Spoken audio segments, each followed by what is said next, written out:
योगी से शागिर्द बनने तक का सफ़र का दो बहुत ज़बरदस्त एग्जाम्पल देता हूँ। पहले वो शंकराचार्यों धर्माचार्यों के बारे में क्या कहते थे, ये सुन लीजिए। सनातन हिंदू धर्म के तीर्थों में, गर्भगृह में या तो हमारे आचार्य शंकराचार्य जा सकते हैं या फिर नेपाल नरेश को ही वहां पर जाने का अधिकार है। यहाँ गर्भगृह की सारी तैयारी और रामलला की प्राण प्रतिष्ठा जहाँ हो रही है, उसका सारा सौभाग्य जब मोदी जी अपने सिर पे ले रहे हैं, तो फिर ये योगी जी की बात सुन लीजिए। वो क्या कहते हैं, वो कैसे बदले हैं, वो योगी से शागिर्द कैसे बने, सुनिए। पर शंकराचार्य अगर कहते हैं कि हम वहां जाकर क्या करेंगे, ताली बजाएंगे, तो इसके पीछे की सोच क्या है? कांग्रेस कहती है कि आप लोग अपमान कर रहे हैं। देखिए, हमने हर धर्माचार्य को, हर आचार्य को तीर्थ क्षेत्र ने उन्हें आमंत्रण भेजा है और मुझे लगता है कि यह अवसर श्रेय और प्रेय का नहीं है, यह अवसर मान अपमान का नहीं है। चाहे मैं हूं, एक सामान्य नागरिक है, या इस देश का बड़ा सा बड़ा धर्माचार्य, कोई भी प्रभु राम से बड़ा नहीं है।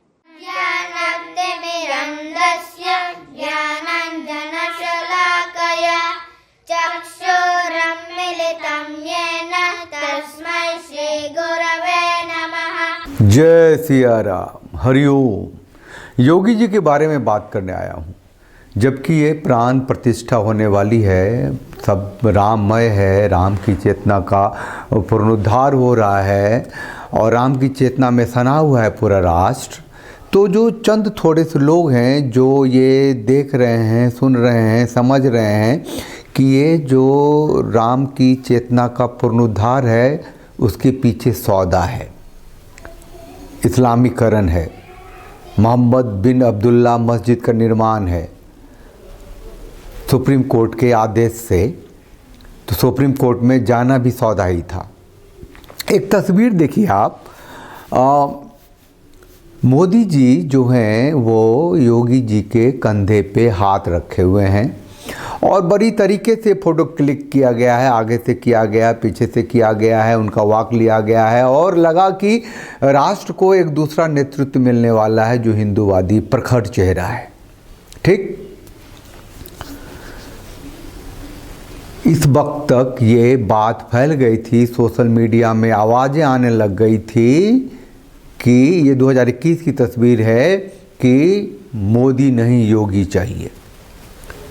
तो ये जो एक आइडियोलॉजिकल चीज़ थी, जो एक प्लानिंग है, जो एक नैरेटिव बिल्ड करने के थ्रू भारतीय जनता पार्टी जो सत्ता में रही है, उसके जो चीफ हैं, जो कि पसमानदाकरण के बाद इस्लामीकरण करने लगे, खलीफा बन गए मोदी जी, उनको लगा कि इस पर विराम देना जरूरी है।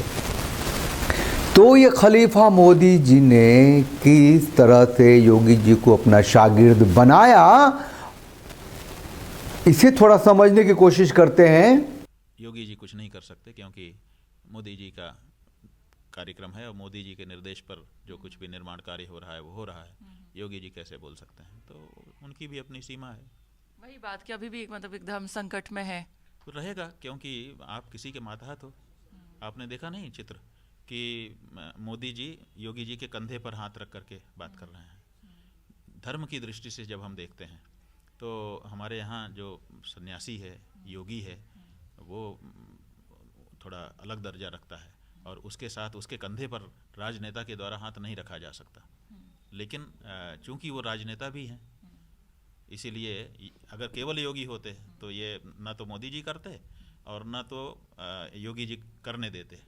लेकिन चूंकि वो राजनेता भी हैं, इसलिए राजनेता की हैसियत से मोदी जी ने भी अपना शागिर्द माना कि हमारा सहयोगी है, इसलिए उन्होंने कंधे पे हाथ रख दिया और उन्होंने भी स्वीकार कर लिया। ये योगी जी क्या कोई मामूली शख्सियत रहे हैं? बाल ब्रह्मचारी योगी, माँ बाप परिवार को छोड़ने वाला योगी, ईश्वर को समर्पित योगी, एक संस्था को समर्पित योगी, एक धार्मिक संस्था को समर्पित योगी, राजनीति में आए अपने गुरु के माध्यम से ही और हिंदुत्व की राजनीति करने वाला योगी आज खलीफा बन गया है। तो क्यों? ये हिंदुत्व का चेहरा आज इस तरीके से बचा हुआ है जैसे कि उनकी माँ की याददाश्त चली गई है। माता जी हैं यहाँ पर, योगी जी की याददाश्त थोड़ी कम है। बड़ी क्या बोन ये सब आए आयोजन होणु क्या बोन तो बोन अरे कुछ तो बोल दिया, आवाज तो बोल दिया। वो जाते हैं, पैर छूते हैं, आते हैं। उनकी बहन फूल बेच रही है ना, वो भी कभी मिल लेते हैं। उनके पिताजी अब नहीं हैं और उनके अंतिम संस्कार में भी नहीं गए थे। वो तो छोड़ ही चुके थे ना।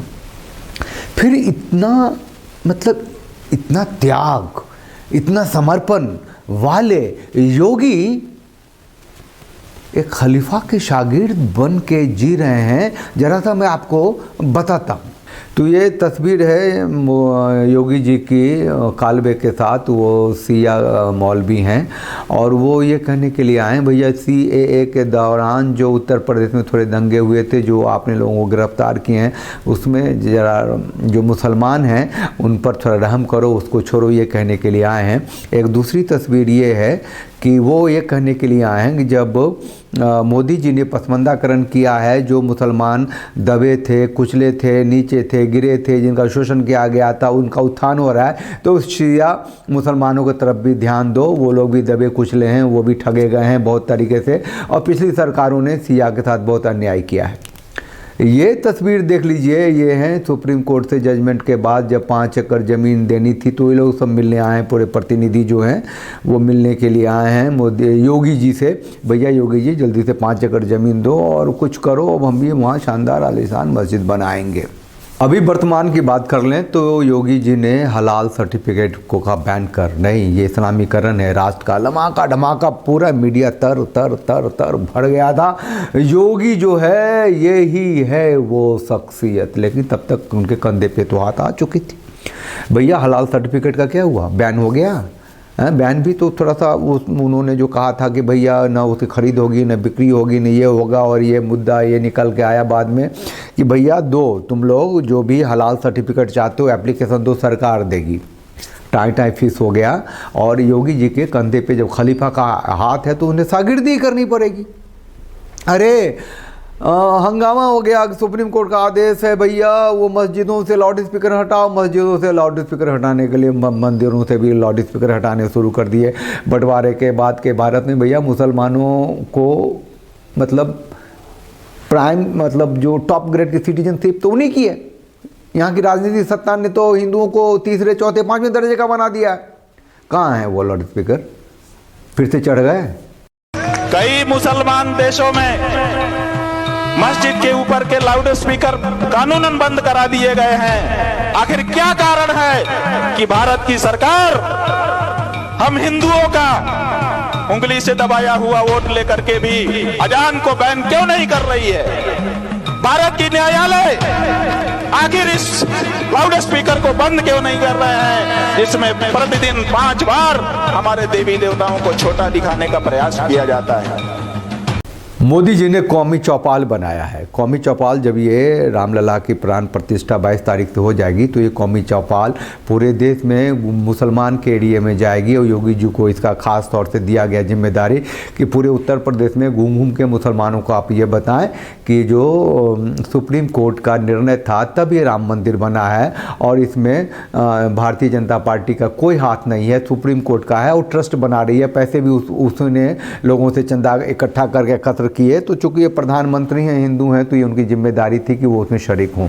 ये लोगों को समझाया जाएगा और साथ में ये भी समझाया जाएगा कि दुनिया का सबसे विशालतम मस्जिद जो है मोहम्मद बिन अब्दुल्ला की मस्जिद बन रही है, वहाँ सबसे बड़ा कुरान रखा जाएगा और मक्का से आएंगे इमाम वहाँ नमाज अदा कराने और बहुत सारी सुविधाएं दी जाएंगी। और ये सब सरकार के नीयत है, सरकार की पॉलिसी है जो आप लोग करेंगे अपने अपने तरीके से। लोगों को समझाया जाएगा कि भारतीय जनता पार्टी मुसलमानों की रहनुमा पार्टी है। आप लोगों को पता होगा कि योगी जी ने जितने भी मदरसे हैं उत्तर प्रदेश के सब का सर्वे कराना शुरू कर दिया था। वो भैया मीडिया में उठा पटक दाएं बाएं, भैया मदरसे का सर्वे क्यों नहीं होगा? आउटपुट क्या निकला?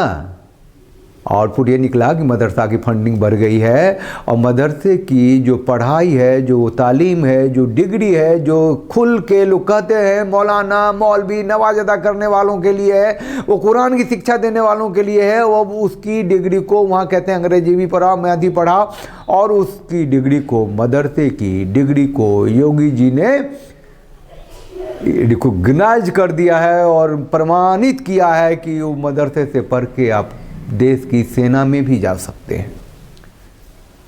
ये योगी जी की शागिर्दी है खलीफा मोदी जी के लिए। योगी जी की राजनीतिक शुरुआत में जो सबसे बड़ा हथियार था वो था हिंदू युवा वाहिनी। हिंदू युवा वाहिनी बनाया था योगी जी ने, और वो अनशन करते थे, आंदोलन करते थे, जुलूस निकालते थे, सब में हिंदू युवा वाहिनी के लाखों कार्यकर्ता युवा उनके साथ होते थे।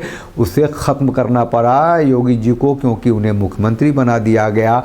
जब मुख्यमंत्री बन गए तो हिंदू युवा वाहिनी जैसी संस्था का क्या करेंगे? वो हिंदू संस्था है वो। अरे आपको तो पूरा सत्ता मिल गया है, ताकत मिल गई, सुरक्षा एजेंसियां मिल गई है, अब लोग आपके विरोध में आंदोलन करेंगे। आपको किसके लिए आंदोलन करना है?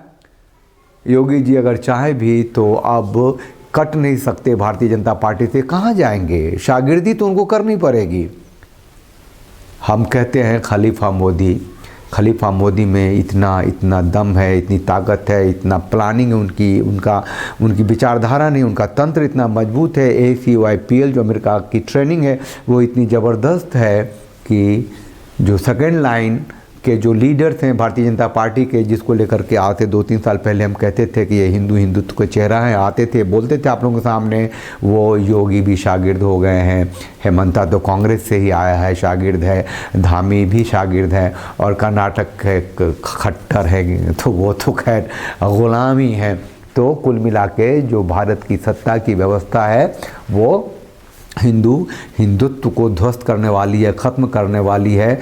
राम चेतना का जो ये नारा है, ये जो राम चेतना का जो एक दिखाई दे रहा है पुनरुत्थान, ये चुनावी हथकंडा है। राम हमारे हैं और हमारे ही रहेंगे, हमें राम चेतना से सने रहना है, हमें इसका स्वागत करना है। ये जो राम की प्राण प्रतिष्ठा हो रही है, ये सोच के कि हमें बहुत बहुत बड़ी लड़ाई लड़नी है आगे इस्लामीकरण के खिलाफ। उत्तर प्रदेश में ही तीन पाकिस्तान बनने के रास्ते निकाल दिए हैं, और ये सत्ता में बने हुए लोग उसे बहुत बहुत बहुत बड़े पैमाने पे बनाएंगे। चैनल को लाइक कीजिए, शेयर कीजिए, सब्सक्राइब कीजिए, उस बेल आइकन को प्रेस कर दीजिए जिससे आपको नोटिफिकेशन मिलता रहेगा। साथ रहिए, हिंदू चेतना से सने रहिए, राम चेतना में बने रहिए। जय सिया राम, हरिओम।